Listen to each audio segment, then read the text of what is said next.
amantísimo Dios y Padre nuestro, te bendecimos, exaltamos y glorificamos. Padre, concédenos en esta noche que nuestros corazones y mentes sean abiertas para tu palabra, que caiga en terreno fértil, Señor, y que podamos, los que estamos aquí, los que verán esta grabación, podamos corregir los errores en los cuales hemos incurrido posiblemente en la formación de nuestra familia. Que si en este mismo momento tenemos actitudes de favoritismo, que podamos desecharlas y honrarte a ti, que eres un Dios imparcial, que no haces acepción de personas, que no tienes al culpable por inocente, dice tu palabra. Oramos, Dios, Señor, que tú concedas que esta serie de temas que se van a desarrollar, Señor, puedan hacer cambios en nuestras conductas y llevar sanidad a los corazones de nuestras familias. En el nombre de Jesús. Amén y amén. Favoritismo en familia. Como dijimos en la introducción la semana pasada, que no recuerdo hasta qué verso fue que pude comentar, porque fue algo introductorio, reitero. Pues básicamente, como basamenta queremos tratar lo que la Biblia dice en el Nuevo Testamento, que es la norma de este tiempo. Y luego vamos a ver una serie de inconductas en el Antiguo Testamento de familia donde se ve el favoritismo, la parcialidad de una manera recurrente, lamentablemente. Y como nos toca vivir a la luz del Nuevo Testamento, entonces tomamos a Santiago, el verso por excelencia de este tema, realmente. Y de hecho, en el Nuevo Testamento, lo voy solo a mencionar, habla de Pedro cuando Pablo lo reprende porque tenía una conducta en un momento y tenía una conducta en otro momento.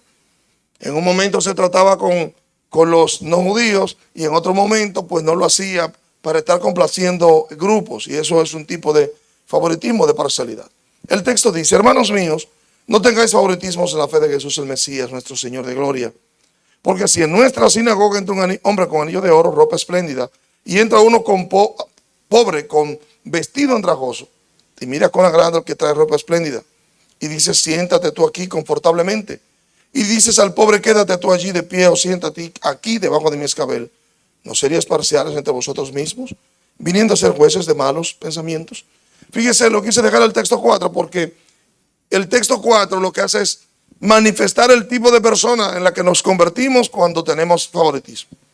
Nos convertimos en jueces de malos pensamientos. El Señor en una ocasión definió de esta manera, dijo que no, bueno, y eso sería un tema, el hecho de que si debemos o no juzgar. La gente no juzgue para que no sea juzgado. No, Cristo no dijo eso. Cristo dijo fue que debíamos ser jueces, pero jueces con justo juicio. Y aquí habla de jueces de malos pensamientos. Va a ser interesante ver esos pensamientos juntos más adelante. Porque la verdad es que estamos llamados a enjuiciar a los demás, a todo el mundo. Estamos llamados a enjuiciarnos mutuamente. ¿Por qué? Porque la Biblia dice, por ejemplo, en la carta a los Gálatas, que si vemos a algún hermano pecar, caer en pecado, que con amabilidad lo confrontemos, básicamente. ¿Y qué es lo que yo estoy haciendo? Estoy haciendo un juicio entre tu actividad anterior y la actividad correcta o incorrecta de lo que tú estás haciendo. Y al hacer ese juicio, entonces, lógicamente te voy a confrontar y yo estoy enjuiciando básicamente y estoy determinando, bueno, por lo que yo veo, lo que se hace frente a lo que se dice, lo que debe ser, aquí hay una cuestión que está mal y estamos llamados a eso, a corregirnos mutuamente, y eso la Biblia lo estimula. Entonces fíjense que la Escritura básicamente, hablando de la gran familia que es la familia de la fe, nos llama a no tener favoritismos en la fe. ¿Y a quiénes se los dice? Se los dice a unos hermanos, a todos los hermanos. Esta es una carta universal, la carta de Santiago, a todos los hermanos. ¿A quiénes se los pide? Miren, no tengan favoritismo en la fe. Lógicamente, el texto es claro, es en la fe. Pero ¿qué pasa? Que si nosotros nos consideramos hermanos en la fe, por lo tanto nos convertimos en una familia. Y lógicamente, si yo no hago favoritismo en la fe, lo correcto sería que yo no lleve favoritismo a mi hogar. ¿Sí o no? ¿Se entiende, verdad? O sea, la iglesia viene a convertirse en una especie de modulador de nuestro comportamiento, de corrector de lo que está bien y lo que está mal. Y hermanos, este tema, para los padres que están aquí, sé que en algunas ocasiones no va a ser agradable, sobre todo para los que tienen más de un hijo, y sobre todo para aquellos que están incurriendo en el pecado de la acepción de personas, del favoritismo. ¿Por qué? Porque la gente justifica eso. Por eso que se llama el tema favoritismo en familia. Porque la gente lo justifica y hasta los propios hijos a veces llegan a justificar la actitud de los padres que están ejerciendo el pecado. Ahora, ponga atención y usted verá.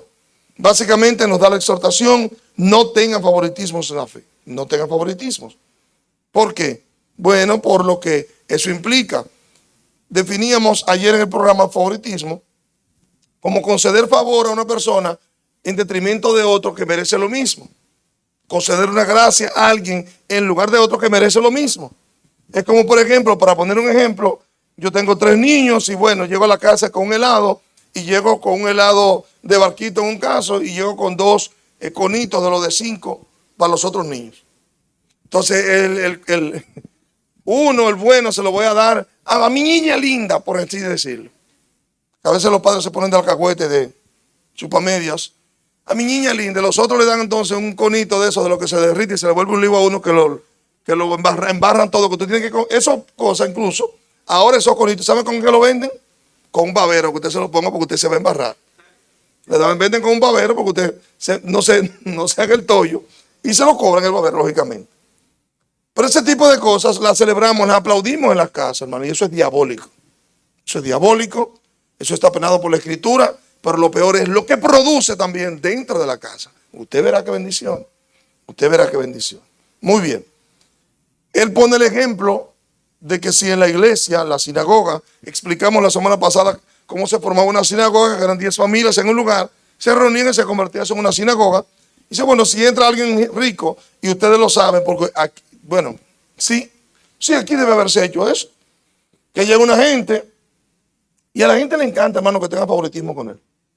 Como nosotros somos un país que nos gusta el macuteo, que nos gusta el soborno, que acostumbramos a eso, estamos acostumbrados también a que se nos trate por excelencia de forma diferente.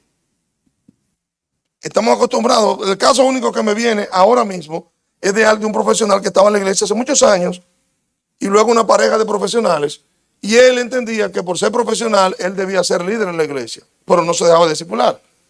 Ellos, una pareja de profesionales también, eran una pareja con ciertos asuntos, pero ellos pasaron el proceso. Pero ¿qué pasa? Que ellos notaron que yo los trataba como personas cualesquiera en la iglesia normales, sin sobresaltarlos, sin ponerlos, no normales. Que las exigencias que había para el liderazgo era para todos, no era para unos sí, para otros no. Y finalmente terminaron yéndose de la iglesia. Y yo tranquilo, en paz. ¿Por qué? Porque, hermano, es que es un tema. Cuando tú haces favoritismo, ¿tú sabes qué pasa? Te pones por debajo de aquel a que tú favoreces. Te pones por debajo de él. O sea, los placeres, los deseos de esa persona al cual tú favoreces, te hacen a ti como una especie de esclavo de esa persona, lamentablemente. Porque si es un niño, todo lo que el niño desea, ¿qué tú quieres? Complacerlo. ¿Y en qué terminan los padres? Complaciendo los placeres, los deseos de esos niños que finalmente terminan siendo los más malcriados, los más maleducados, los más desobedientes en el futuro. Generalmente, porque la Biblia así lo establece. Que el muchacho consentido va a hacer ¿qué? Una vergüenza para su madre. Una vergüenza para su madre. Dice el madre, no dice el padre. O sea que los padres no estamos llamados a ser apoyadores. No estamos llamados a hacer favoritismo. No estamos llamados. Entiendo que la Biblia lo pone con la madre en el proverbio porque la madre normalmente es más emocional. Pero esas son las madres de antes. La de ahora, la de antes no eran así. La madre de antes era una estrella. Las de ahora son una estrella, pero con un poquito menos de luz, porque se dejan allantar. Muy bien. Entonces, fíjese, nos hace el reclamo de no hacer diferencias por causa de la condición económica o de la apariencia. ¿Estamos claros?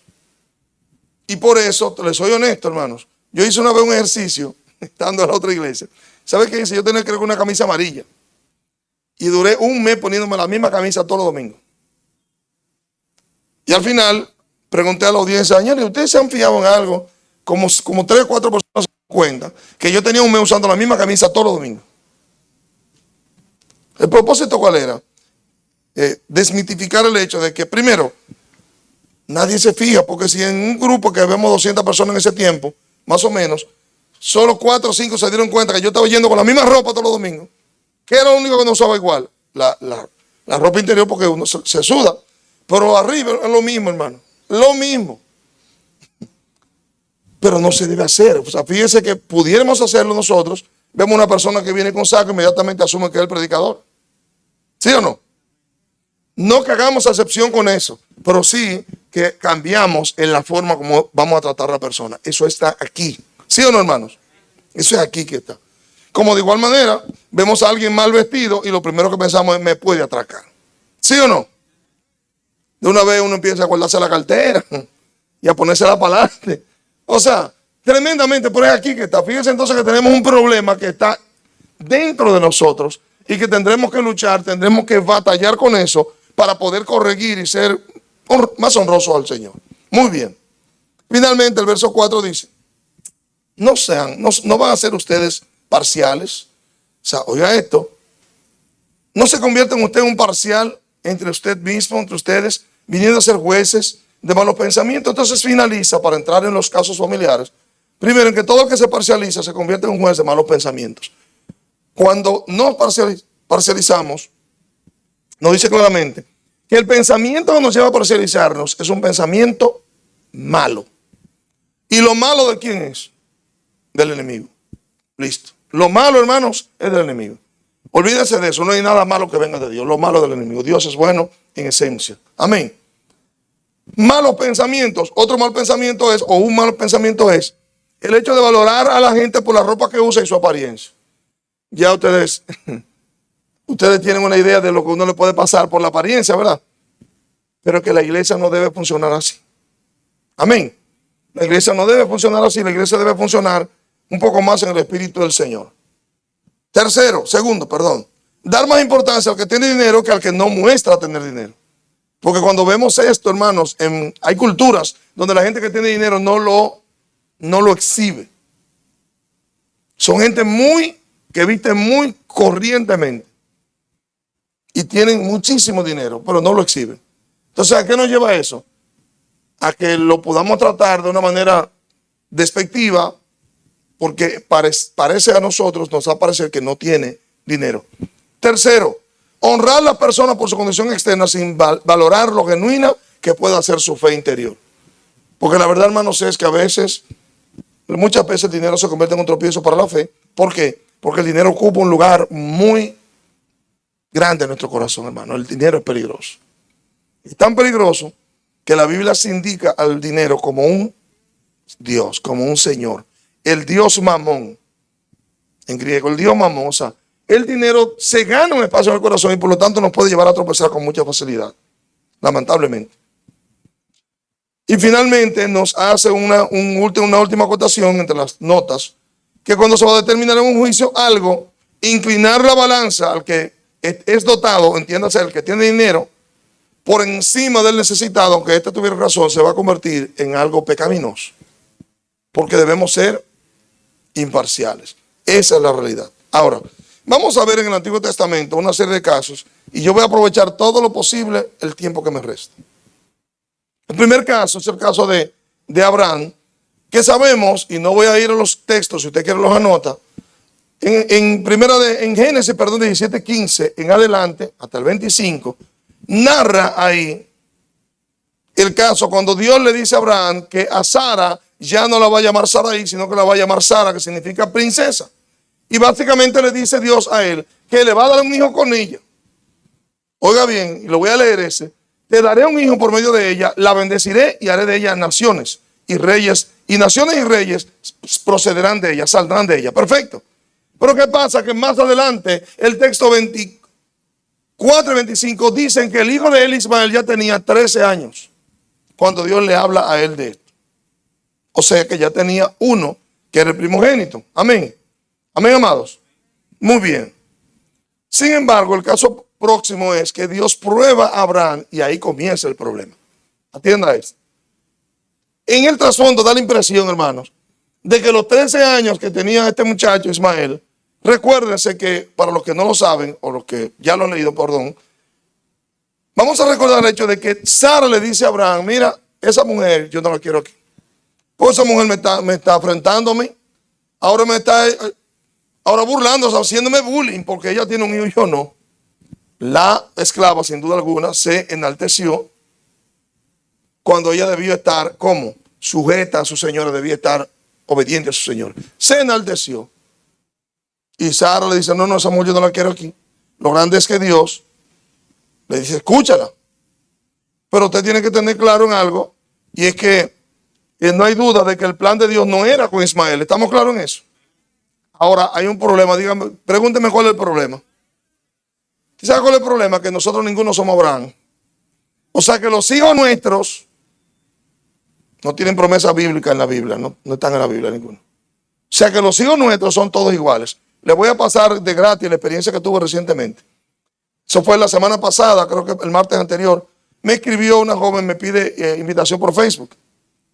Yo aprendí con el hermano Neftalí, por varios casos que me pasaron, que yo debía revisar a la persona que me pidía antes de yo darle aceptar.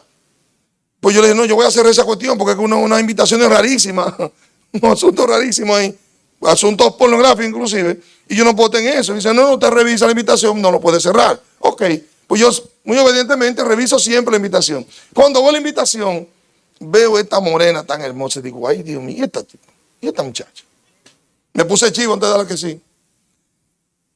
Y reviso, chequeo la foto, y cuando veo entre los relacionados, veo que tiene unos apellidos que yo conozco. Digo, bueno, parece que alguien me conoce. Perfectamente. Le di aceptar y la persona, en minutos, yo estaba todavía creo con la emisora, me habló por el Messenger. Porque la verdad, vi a la muchacha tan joven y tan bonita, digo, no le iba a aceptar la invitación, la verdad. Porque dime, ajá, dime. Pues déjeme decirle que cuando ella me habla, me escribe, me encantó. Me dice, mira, yo soy tu media hermana fulana. Y yo, no, tú no eres media hermana, tú eres mi hermana. ¿Y sabe por qué, hermanos? Me sentí tan bien que ella me hablara. Porque en realidad yo tengo años a ella que no la veo. A su hermano, Víctor, se llama también igual que yo, hijo de mi papá. A él lo vi, él trabajaba aquí en Jaime, vivía aquí en Jaime, él se fue para donde ella está, que creo que es en Suiza. Pues me encantó que ella me hablara. Pero cuando ella me habló, yo le escribí, lo primero que le escribí fue, no, tú no eres media hermana, tú eres mi hermana. ¿Saben por qué? Descubrí, hermanos, que los hermanos de padre son los que llevan el apellido que va a perdurar. Tanto que nosotros menospreciamos a los hermanos de padre, y ese es el apellido que va a perdurar. Yo le soy honesto, con toda honestidad se lo digo. A mí me hubiera encantado que mi primer apellido sea Camaño. ¿Por qué? Porque el Camaño tiene más prestancia que el Calderón en este país. En este país. ¿Sí o no, hermanos? Sí. Y el Camaño también es el que viene de España. El Calderón no sé hasta ahora. Hay un Calderón en España también. Porque usted me ve así por fuera, pero por dentro yo soy... No se equivoque. No, usted me ve por fuera así, por esa es la carátula. Por dentro es diferente. A los que están equivocados, porque hay gente que se equivoca por la apariencia. Son parciales de malos pensamientos. Mano, pero no es así. El apellido que yo estoy replicando es el apellido paterno. Y donde quiera que yo vaya mi hijo, el apellido Calderón es el que va a sonar primero. ¿Estamos claros en eso? O sea, yo le quiero hacer una invitación, que fue la que yo entiendo me hizo el Señor a mí. No menosprecie a su hermano paterno. No importa que no se hayan criado juntos. Tuve una experiencia muy linda recientemente. Tengo un hermano que hacía más de 27 años que no lo veía. Antes de yo convertirme no lo veía. Y él me llamó ahora como 3 semanas, un miércoles, algo así, un martes, y me dijo que estaba en el país, que se iba el domingo, y que el viernes venía a hacerse una prueba, que sí o qué. Por esa llamada, yo no te preocupes, yo voy a ir a San Juan a verte. Y gracias a Dios me fui con mi hijo, y fue una bendición, hermanos, porque allá me encontré con otro hermano de padre, que fue el que estaba cuando mi papá hizo oración de fe, que también hizo oración de fe ese día. Y fue un tiempo fantástico, lo pasamos súper bien. 3 hombres de 3 mujeres diferentes, pero del mismo padre. Y empezamos a recordar cosas. Yo lo pasé fantástico. Solo fueron como 2 horas que fuimos. Fue más el tiempo de ir y venir que el tiempo que duramos en San Juan. Porque fue el día que mi hijo tenía la entrevista de trabajo a las 3 de la tarde y teníamos que estar antes de las 3 de la tarde. O sea, fue una cosa impresionante. Pero fue fantástico. Yo recuerdo una expresión que me dijo que fue, papi, pero la familia tuya es larga. Porque yo nunca esperé que me iba a encontrar con ese otro hermano que tengo también, tenía mucho que no lo veía. O sea, fíjese que estamos hablando aquí, ¿de quién estamos hablando? De Ismael y este muchacho Isaac, que son hermanos de qué? De padre. ¿Por qué hago la salvedad de que los hijos suyos y los míos están en la Biblia, hermano? Y se lo digo a los hombres que están aquí que tienen hijos con más de una mujer, o a las mujeres que tienen hijos con más de un hombre. Los hermanos ciertos no son los hermanos de madre, son los hermanos con los que uno se cría, no, son los que tienen tu apellido, tu sangre, simple. Tienen tu gen, es simplemente eso, tienen tus genes. Y aquí se dio un problema, es que este muchacho tiene 13 años y cuando Dios le habla, porque Dios quiere confrontar el corazón de Abraham, le dice lo siguiente: mira, Abraham, te voy a poner a prueba, toma tu hijo, tu único, a Isaac, a quien amas. Y la pregunta es, ¿sabía Dios que ya Ismael tenía 13 años? ¿Cuántos saben que Dios lo sabía? Ya lo sabía. Pero hago un llamado y lo voy a hacer con los ojos cerrados. Aquellas mujeres que tienen maridos con hijos con otras mujeres, no lo menosprecien los niños. Ellos tienen nada que ver con eso. No lo menosprecien. Hayan ellos llegado primero o después de los suyos. No los menosprecien, porque tienen el mismo apellido. Y déjeme decirle que cuando ese timacle guinde los tenis, esos muchachos tienen el mismo derecho que los suyos. Aló, no lo menosprecie. Eso es ser parcial de malos pensamientos. Usted no sabe cuál puede ser el final de una relación así. Usted no lo puede menospreciar, usted es del diablo. Porque el muchacho no tiene nada que ver con ese asunto. Nada que ver. Sea que usted haya llegado primero o que haya llegado último. Porque si usted llegó primero y usted se siente con todo el derecho como mujer, debo decirle que por alguna razón al ilustre le dio deseo de buscar otra mujer, por alguna razón que desconocemos y que no hay por qué justificar. Y si fue al revés, de igual manera. Lo que sí tenemos por cierto es que los muchachos tienen los mismos genes, son del mismo hombre. Hello. Simple. Y aprendí eso y para mí fue una gran enseñanza, porque la verdad es que al ver la condición de Abraham, atienda esto para decir algo muy bueno de Abraham. Abraham en el verso 18, en el primer caso, 17-18 dice: y Abraham le dijo a Elohim, ojalá Ismael viva delante de ti. Esa expresión, wow. O sea, él tiene el conocimiento del muchacho. Él está viendo la promesa que Dios le está haciendo. Y él levanta una voz y la Biblia viviente lo que dice es: ojalá Ismael viva bajo tu bendición especial.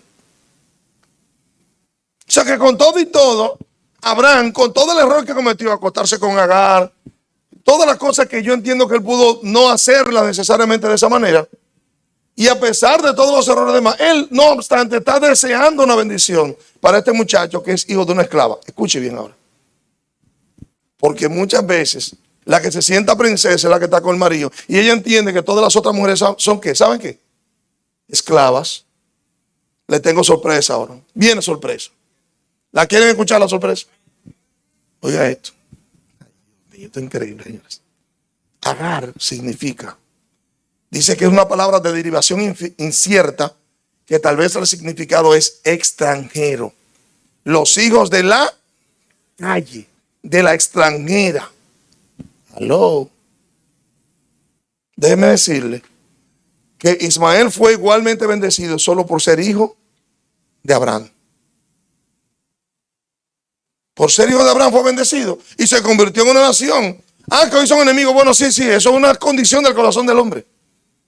Pero ellos no tenían por qué ser enemigos si no hubiera habido un mal comportamiento. Primero de parte de Agar por levantarse y luego primero de parte de Sara por invitar a Abraham a acostarse con una mujer esclava. Y segundo, luego de la esclava por levantarse. Y tercero, de Sara votarla, por así decirlo. ¿Por qué lo votó con estos muchachos? Que se mueran por ahí. Y Dios tuvo que intervenir. No espere que Dios intervenga. Si usted puede intervenir, hágalo usted. Los hijos de la extranjera, de la mujer de la calle, ellos no tienen la culpa. Aló, ellos no tienen la culpa. No lo tienen. Y yo le puedo decir, yo tengo recuerdos de niño cuando lleva a la casa de mis hermanos paternos, a la mayoría, que eran 10, la mayor parte de uno de los matrimonios primarios de mi mamá, que es donde están mis hermanos mayores. Bien, y yo no recuerdo si llegué a dormir allá o no, pero yo sí tengo recuerdo de cuando ellos, para ir a estudiar a San Juan, durmieron en mi casa. Y mi mamá los aceptaba sin ningún problema. Y los ayudó sin ningún problema. Es más, voy más lejos, hermanos. Una de mis hermanas que ahora está en Boston, aquí en Jaina, se pasó tiempos con mi mamá, viviendo con mi mamá. ¿Aló? ¿Sabe de qué me habla a mí? Del gran corazón que tiene mi madre. Esa tipa era impresionante. una nobleza de corazón increíble.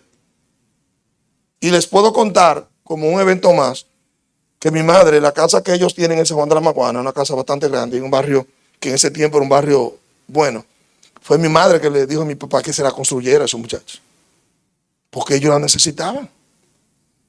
Y eran 10 muchachos, no tenían dónde vivir, háganle una casa y se la hizo, forzado por mi mamá. Entonces, fíjese que es la condición, esta no es Sara, esos muchachos son de la calle, de la extranjera, no, son hijos. Y hay mujeres que son sabias, que adoptan, que ven a esos muchachos como parte de la continuación, porque nunca se sabe quién al final es que va a cuidar al viejo cuando se enferme.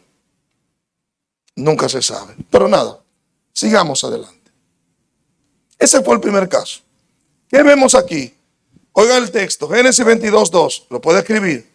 Toma ahora tu hijo, tu único, a quien amas, Isaac, y ve a tierra de Moriah, y tú mismo sacrifícalo allí, en holocausto sobre uno de los montes que yo te diré. Voy a leer de nuevo. Toma a tu hijo, tu único. Primero, es como si dijera que Abraham, en su corazón, no consideraba a Ismael hijo de él. ¿Aló? Porque Dios le dijo, ¿cómo fue? Toma a tu hijo, no a uno de tus hijos, a tu hijo, a tu único. Los hombres que están aquí que tienen hijos con diferentes esposas, diferentes mujeres, son hijos tuyos todos. Eso significa que a todos debe tratar de llegar emocionalmente, ¿sabes? Dice un refrán que no se puede poner todos los huevos en una misma canasta. Eso se usa, claro, de hombre para tener diferentes mujeres. Pero si el hombre tiene diferentes hijos, debe balancear su manejo. Por justicia. ¿Aló? Solo por un asunto de justicia. Entonces, primero, Abraham no consideraba a Ismael su hijo. Segundo, Ismael no estaba en la lista de sus hijos, pues Isaac dice la Biblia que era el único. O sea, que él no lo tenía. ¿Cuántos se acuerdan del caso de David? Estoy saltando porque me vienen a la mente. El caso de David, cuando están buscando los hijos de Isaí. Bueno, están todos, no, pero como que no son ninguno, esto es lo que Dios quiso. Como que falta uno. Ah, bueno, hay uno ahí atendiendo a las ovejas. Oye, aló.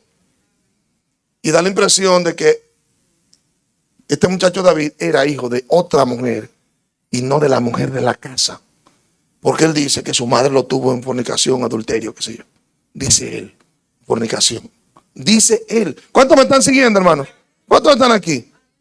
Yo le dije, no necesariamente a usted le tiene que gustar, pero es la verdad. Tercero, se nota la predilección del hijo menor al mayor por la madre de origen. Realmente había debilidad en el corazón de Abraham por Isaac en lugar de por Ismael. ¿Por qué? Porque Isaac era hijo de ¿quién? De la princesa. De la princesa del momento.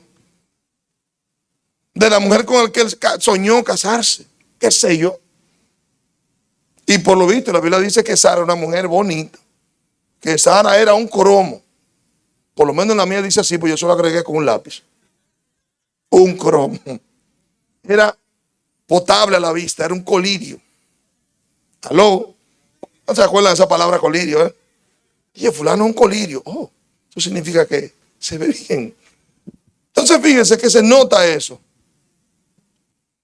Y finalmente, algo que este muchacho descuidó, Abraham, por algo lo mandaron a sacrificar lo que él más quería, es que finalmente sus hijos paternos, en la Biblia se menciona de quién eran hijos por el lado paterno, no por el lado materno. ¿Aló? Los hijos de fulano, porque finalmente llevaban el apellido de fulano, no de la madre, sino de los padres. Amén, amados. Miren qué interesante. Déjenme ver si hay algo más aquí extra. No hay nada más extra. Ahí vemos entonces dónde termina, cómo termina la historia de Ismael e Isaac. Termina con una enemistad, hermanos, que todavía es la enemistad histórica de los ismaelitas con los israelitas. O sea, esa enemistad que ha producido muchísimos muertos y muchísimas guerras, es eso mismo. Tengo entendido que son los palestinos, son enemigos a muerte de los judíos, de los israelitas.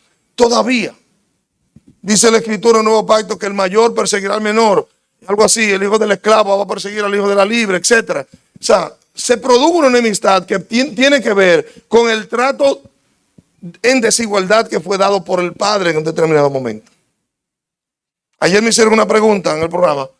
¿Qué hacer cuando un niño tiene problemas de enfermedad con los hermanos para que no piensen? Y la respuesta fue, bueno, hágalo partícipe a los niños, hermanos, de la condición del hermanito para que ellos vean que él lo necesita a ellos. Hágalo partícipe. Hágale saber a los niños lo que pasa, porque ese niño merece o tiene una atención especial. Porque no puede haber celos si hay una condición especial. Amén, amados. Muy bien. Vamos al segundo caso, que es el caso de, de Jacob y Esaú, hijos de Isaac. Recordemos que Isaac era el favorito de Abraham. ¿Y de quién? Bueno, ahí está. Entonces, vemos a Isaac, esta es la segunda parte de la película, y tiene a dos hijos, Jacob y Esaú. Muy bien, excelente. Dice aquí Génesis 25, 26, en adelante los que van a tomar notas. Dice que después salió su hermano con su mano asida al talón de Esaú y llamó su nombre Jacob. Y era Isaac de 60 años cuando los engendró. Aló. Recordemos que esos hombres duraban un tiempecito, ¿verdad? Muy bien. Para que no se haga ilusiones. Hay que tener cuidado con eso. Tiene que tener cuidado y casarse con una evangélica. No vaya a ser cosa que se vea criando los hijos del vecino. Muy bien. Dice aquí entonces. Y los muchachos, Jacob y Esaú y Jacob, porque era el mayor Esaú, crecieron. Diga conmigo, crecieron. Y Esaú llegó a ser hombre diestro en la casa, hombre del campo, mientras que Jacob era tranquilo, que habitaba en tiendas. Ese se la pasaba viendo televisión. Era. Y prefería a Isaac a Esaú. Diga conmigo, Isaac prefería a Esaú. Oiga la razón, porque la casa de este era deliciosa a su boca. Como él era cazador, siempre venía con un asunto. Y cuando cocinaban eso, Isaac se daba a su altura. Este es el hijo mío. Este es el mío. Muy bien. Dice, pero Rebeca amaba a Jacob. Ok. Vamos a comenzar con esto, hermano. ¿Quién es que siembra la semilla de la parcialidad aquí? El papá. ¿Sabe por qué? Porque aunque el papá realmente disfrutara de la comida de la casa que hacía Esaú, no tenía por qué manifestar preferencia por eso. Yo me imagino un evento como este. No lo sabemos, hermano, la Biblia no lo dice. Pero imaginemos esto. Viste, Jacob, mira esa comida. Eso fue por lo que mi hijo Esaú, el mayor, trajo a la casa. Mira lo bueno que está eso. No dice la Biblia que era Esaú que la cocinaba. Hello. Porque luego, wow, quien vende la primogenitura por un plato de comida es Esaú. O sea que parece que no era él que la cocinaba. ¿Quién era el tranquilo que habitaba en tiendas? Jacob. Y aprendió a cocinar. Aló. Tremendo, hermanos. O sea que entiendo que por lo tanto las mujeres deben valorar a los hombres que saben cocinar, pero no cogerlo de relajo. No cogerlo de relajo. Qué lástima que el sol no esté aquí en esta noche. Sí, porque Dancy sabe cocinar, él es chef, según tengo entendido. Ya yo probé algo y ya se puede recomendar. No se equivocó. Entonces, fíjese entonces, el primer detalle es que es el papá quien siembra el problema. ¿Por qué? Porque el papá es la cabeza de familia, el que toma decisiones, hermano, es el que producía, por así decirlo. Y Rebeca la veo básicamente reaccionando al hecho de que este muchacho que nació al mismo tiempo no tiene quien le escriba como el coronel aquel. Y la madre se inclina por este muchacho, por Jacob, que no es el preferido del papá. ¿Por qué Esaú? No solamente era por eso, también Esaú se consideraba que era el mayor. Esaú fue el que nació primero. Y hay padres que tienen ese problema. Hay padres que tienen ese problema que por uno ser el mayor, no, yo entiendo que merece respeto por ser mayor. Pero parcialidad no es bíblica. Favoritismo no es bíblico. No sé si me doy a entender, amados. Hay que tener un cuidado con eso. Como aprendí de alguien, que hay que tener cuidado entre respeto e idolatría. Son dos cosas diferentes. Respeto merece porque muchas veces los hermanos mayores hacen un papel parental en la familia. Los hermanos mayores en este país por lo menos cuidan a sus hermanos menores muchas veces. Por lo tanto, obligados que tienen que ser respetados. ¿Por qué? Porque ellos están participando de la crianza de ese timacle que viene ahí. ¿Estamos, hermanos? Pero ¿sabe quién hace que los menores respeten? Los más pequeños. Los padres. ¿Y cuál es el pecado mayor que viene aquí? O que los padres, con los chiquiticos, como son chiquiticos, le aguantan toda la vagabundería, no respetan al mayor y empieza la rivalidad. Y parece ser que entre Esaú y Jacob se dio ese mismo problema. Parece ser que se dio ese problema. Ahora vamos a ver varios detalles que saltan a la vista. Primero, este muchacho, Isaac, se casa a los 40 años.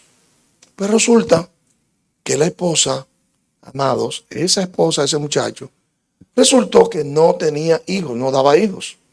Cuando él se casa, tiene 40 años, óigame bien, y cuando él tiene al hijo que le ora al Señor, ya viene a los 60 años. O sea, ¿qué pasaron 20 años para responder la oración? Solo Dios sabe por qué el tiempo, pero él tenía la vida, Dios se lo iba a dar. Amén.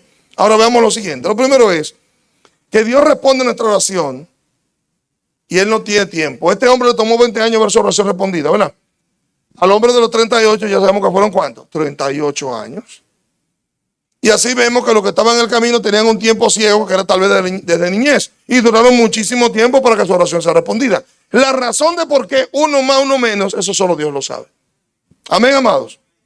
No hay por qué ponerse envidioso de que a ti fueron 38, a mí fueron 20 y yo soy más querido. No, nada que ver. Porque ese es parte del problema. Ok.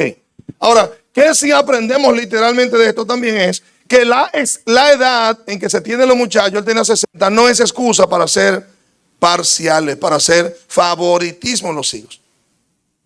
Aló. Dicen que los abuelos se convierten en apoyadores, ¿sí o no? ¿Y será porque ellos ya están cansados de criar? No creo. ¿Sabe por qué yo creo que son apoyadores? Oh, hermano, porque el problema no va a ser de ellos, va a ser de los padres.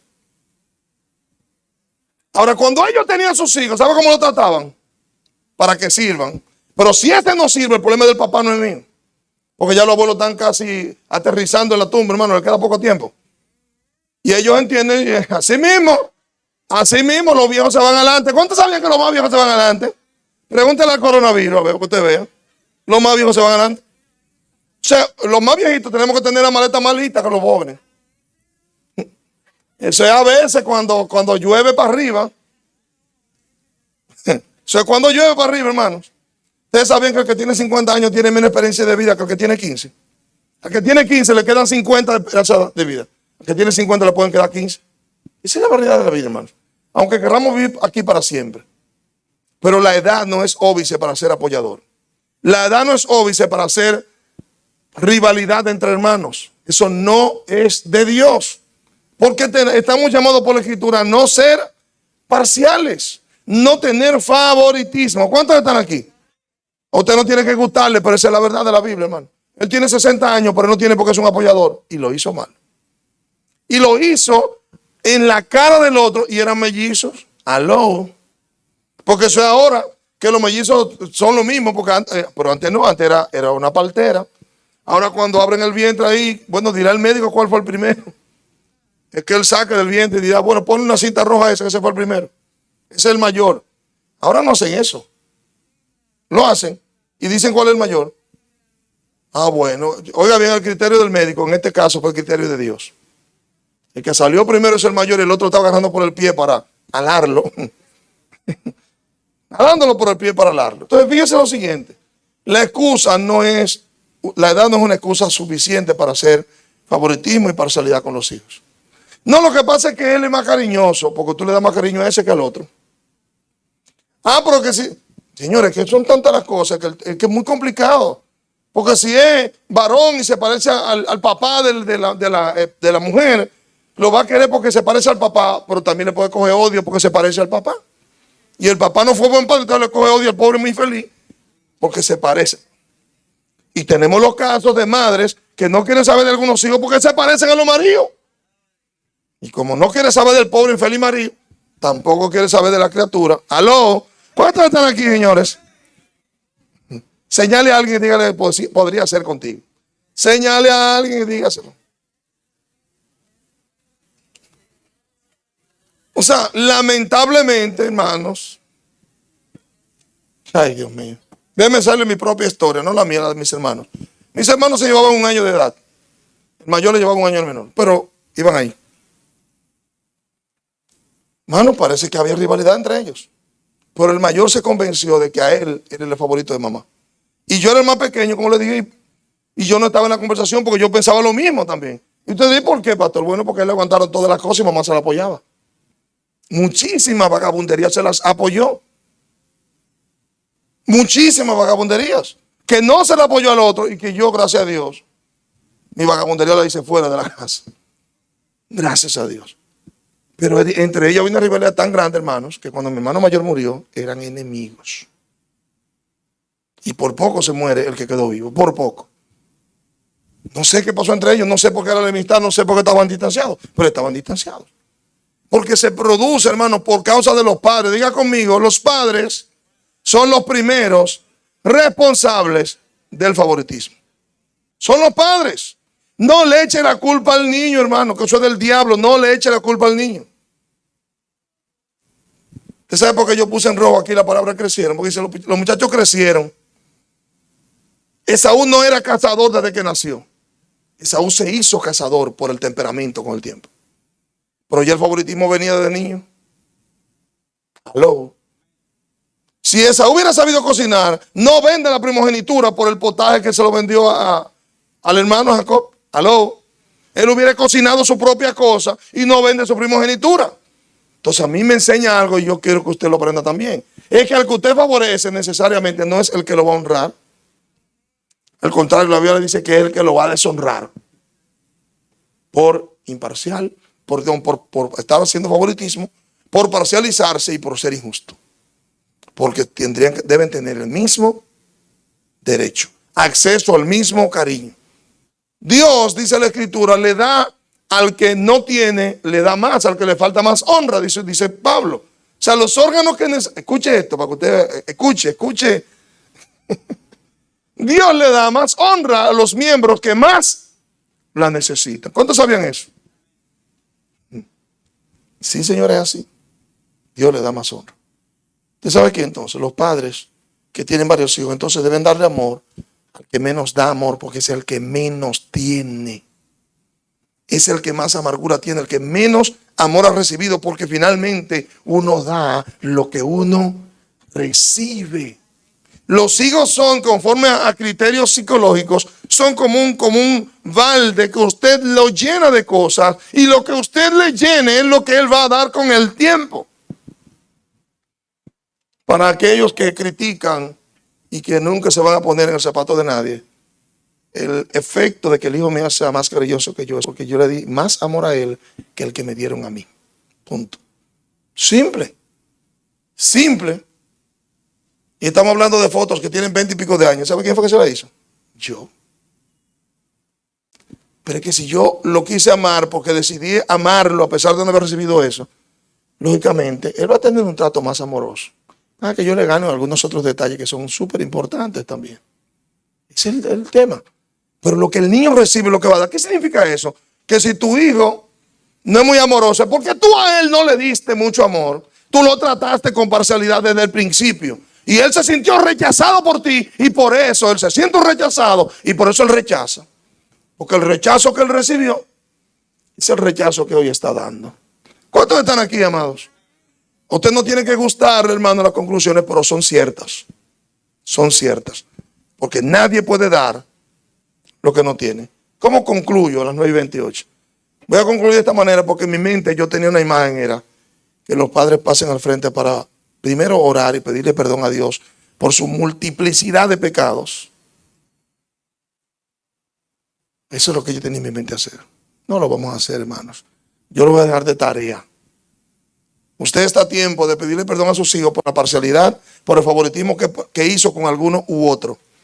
Porque vuelvo y le digo lo que la Biblia establece, que el hijo consentido va a ser el que avergüence a la familia.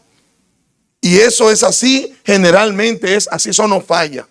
El consentido se cree que él es el centro del universo y que él es el líder del cosmos y que todo. No, eso no es así. Y por eso se creen, al creerse gran cosa, Entonces se elevan y entienden que todo hay que dárselo y que todos se lo merecen y tienden a servir menos que los menos favorecidos. Aló. Yo no voy a dejar para que usted, Dios lo ayude a hacer conciencia, porque está a tiempo de pedir perdón todavía. Solamente hemos visto el segundo caso. La Biblia tiene algunos otros casos más. Hermanos, gente que terminó como Isaac y Esaú, a punto de matarse por el error de los padres. Hello. A punto de matarse. Vamos a estar en pie.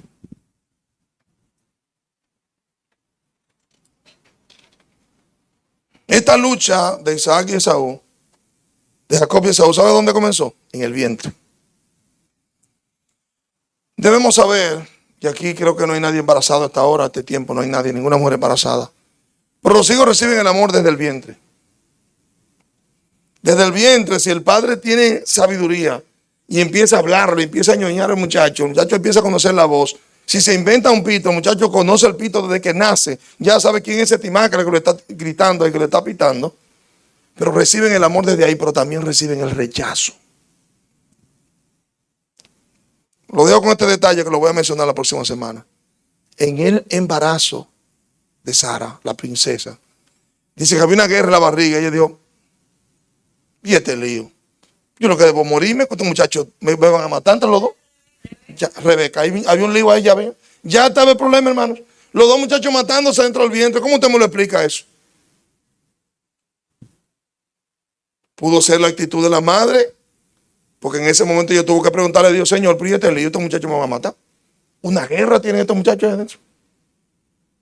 Señores, la Biblia tiene pie para que nosotros nos cuestionemos y corrijamos nuestro comportamiento. Ese asunto de que es el único varón o que es la única hembra. ¿Y cuántas hembras no hay en el mundo? No es el único, no es el único nada. Es un hijo simplemente. Que tiene que ser tratado con justicia y conforme a su sexo, a su edad y a su razonamiento, porque además los temperamentos son diferentes. Los temperamentos son diferentes. Hay gente simplemente que por el mismo rechazo se dan más tímidos. Por el mismo rechazo que tienen de los padres. Son más encerrados. ¿Quién tiene la culpa? ¿El muchacho? No, el papá o la mamá tiene la culpa. Ay, las madres, pobres madres. Ahora que viene el día de la madre, 25. Pobres madres. Pobre mamá.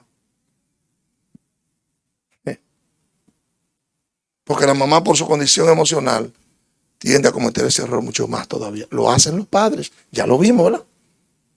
Aquí nadie tiene excusa, hermanos. Por la madre parece ser que tiende a ser más emocional. Por su condición, tiene que cuidarse más. Y el hombre, de dar el amor expresado, aprender a expresar amor. Porque se cuenta, no, a mí mi mamá, a mí no me dieron cariño.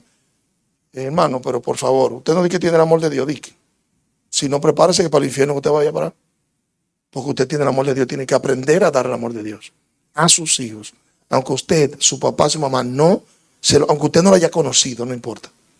Por el amor que Dios le manifestó a usted, usted tiene que aprender a amar a sus hijos. Aló, vamos a orar. Amante Dios, Padre, te agradezco. Te agradezco de verdad porque aprendemos tanto de tu palabra, viendo los héroes bíblicos, aquellas personas que están en la escritura eterna, la escritura de la redención, y ver los errores de estos líderes. Ver los errores de gente, Dios mío, que hablaba contigo, que tenían comunión contigo, más que nosotros. Porque tú les hablabas audibles a ellos. Tú les hablabas en sueños claros, ellos veían las cosas claras. Nosotros hoy no es así. Yo te quiero pedir en esta noche, primero, que tú nos perdones a los padres por el favoritismo. Mira a las madres que por no haber tenido pareja, fueron parciales con sus hijos. Y dieron predilección a uno que al otro. O aborrecieron a uno por parecerse al padre de manera inconsciente, pero lo hicieron. Mira a los padres que le negaron amor a sus hijos porque ellos no fueron amados. Dios, ten misericordia. Miren los padres que por causa de ser más pequeño o por causa del sexo, de ser varón u hembra, expresan un afecto diferente y lo hacen hasta públicamente. Padre, por favor, ten misericordia.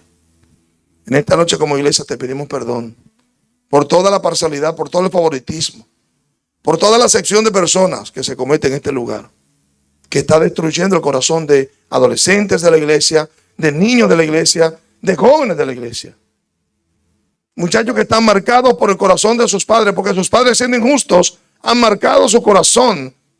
Los han arrastrado a una estela, a una vorágine de resentimiento contra los mismos padres por la diferencia en el trato con sus hermanos menores o mayores. Dios ten misericordia. Ten misericordia de los hijos que quedan en el medio, que ni son el último ni son el primero, y que por lo tanto no tienen la atención posiblemente de nadie. Todo el mundo hacia el más pequeño, todo el mundo hacia el más grande, el de más honra, y ellos ahí olvidados, con poca atención y poco amor. Yo te pido, Dios mío, que tú nos perdones. Corrige el comportamiento de tu iglesia. Ayuda a los que van a ver esta grabación. Ayúdalos a los que van a ver esta grabación para que corrijan su comportamiento y hoy decidan pedir perdón a sus hijos y cambiar. No pedir perdón de manera hipócrita, sino con la intención de hacer cambios, Padre, en el comportamiento hacia sus hijos mayores y menores. Te lo pedimos en el nombre de Jesús. Te damos gracias. Amén y amén. Que Dios me los bendiga, mis amados. De verdad, un gran placer verles a todos. Dios les acompañe y les guarde.